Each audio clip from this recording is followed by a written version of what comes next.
Vamos a platicar ahora con Luis Miguel González. Él es el director editorial del Economista. Usted lo conoce bien. Querido Luis Miguel, ¿cómo estás? Encantado de estar contigo, Mario.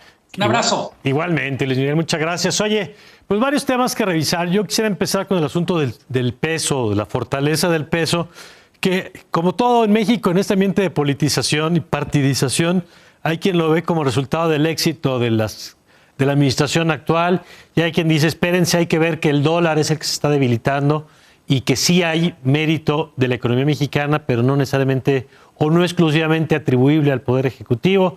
¿Cómo lo ves? A ver, primero, ¿cómo le explicamos a la gente que en medio de este contexto el peso se ha sostenido bien en su paridad frente al dólar?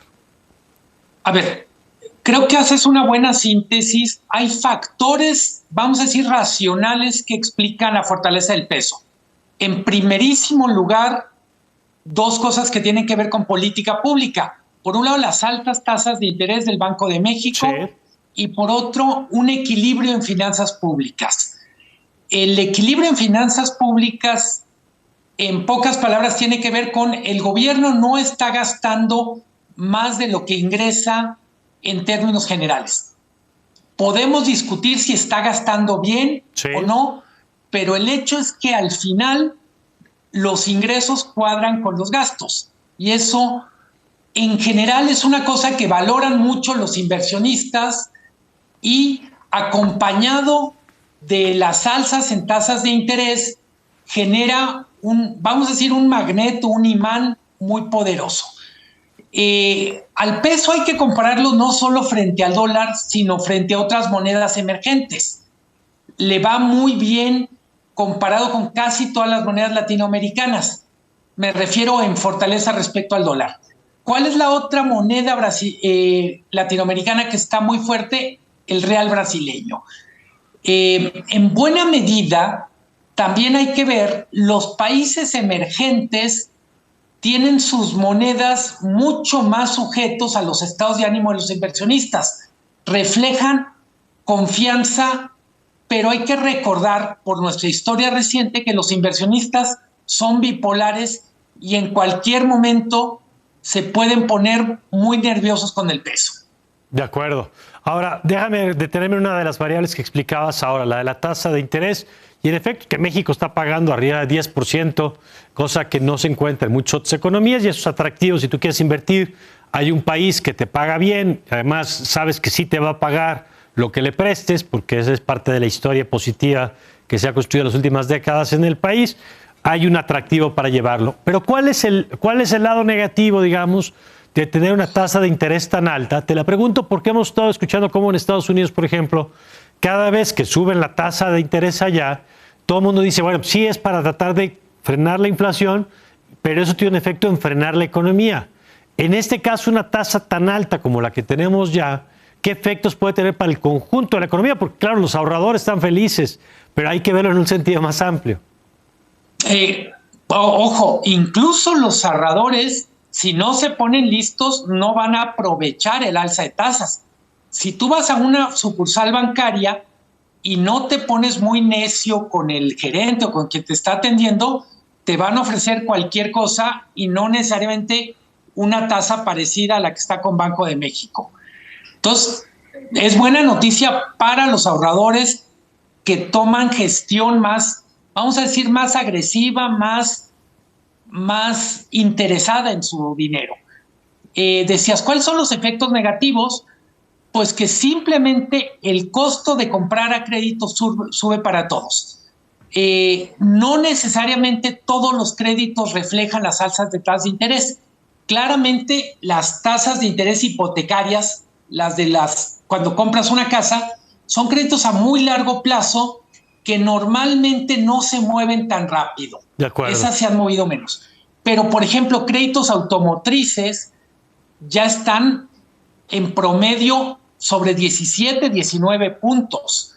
Los créditos de nómina, los créditos de tarjeta de crédito son mucho más sensibles a lo que está pasando en el mercado de mayoreo interbancario, que es el del Banco de México. Entonces, encarece. Y siendo el gobierno el principal deudor, probablemente al que más le pesa el alza de tasas de interés al gobierno federal. ¿Dónde se refleja eso? En las cuentas públicas hay un renglón sobre servicio de la deuda. El servicio de la deuda el año pasado subió 10% y este año va a seguir siendo muy alta. Cuando digo gobierno, Mario, creo que hay que decir lo que le afecta al gobierno nos afecta a todos. ¿Por qué? Porque si el gobierno tiene que dedicar más recursos para pagar su deuda, lo tiene que sacar de un lado y eso significa que tarda más en pagarle a proveedores, que no contrata personal, que hace menos obra pública, que transfiere menos a estados y municipios y un larguísimo etcétera. Ok. Oye, y por último, Luis Miguel, el tema de las perspectivas de crecimiento de la economía en el escenario, como va en este, pues digamos ya mes y medio prácticamente de este 2023, con esta combinación de variables que nos estás explicando, ¿qué se prevé para este año en la economía mexicana? Vamos a decir con toda humildad que la bola de cristal está rota. Ok. Los pronósticos más pesimistas los sitúan en 0.8, 0.5 y los optimistas, por ejemplo, Hacienda dice 3%. ¿Qué creo que puede explicar el rango? Lo que pasa en Estados Unidos. Si Estados Unidos cae en recesión, muy difícilmente vamos a estar arriba del 1%, del 1,5%. Luego aparece otra variable al que ya le estamos cada vez atribuyendo más poderes mágicos, que es el nearshoring o relocalización. Creo que estamos confundiendo los tiempos. El nearshoring, la relocalización, va a ser un proceso de mediano y largo plazo para la economía mexicana. Es una cosa impresionante, es un cambio estructural, pero no nos sirve para hacer pronósticos, por ejemplo, del segundo trimestre. Claro. Nos puede permitir ponernos en perspectiva de cómo podemos estar, por ejemplo, de aquí al 2027, 2030, 2035, pero francamente, querer usar al nearshoring, a la relocalización, para decir, bueno, es tan brillante como perspectiva, tan esperanzador como escenario, que nos va a cambiar el pronóstico del PIB, pues francamente es literalmente confundir lo que es ponerse a dieta con dejar de comer un desayuno y pensar que con eso ya bajamos de peso, ¿no? De acuerdo.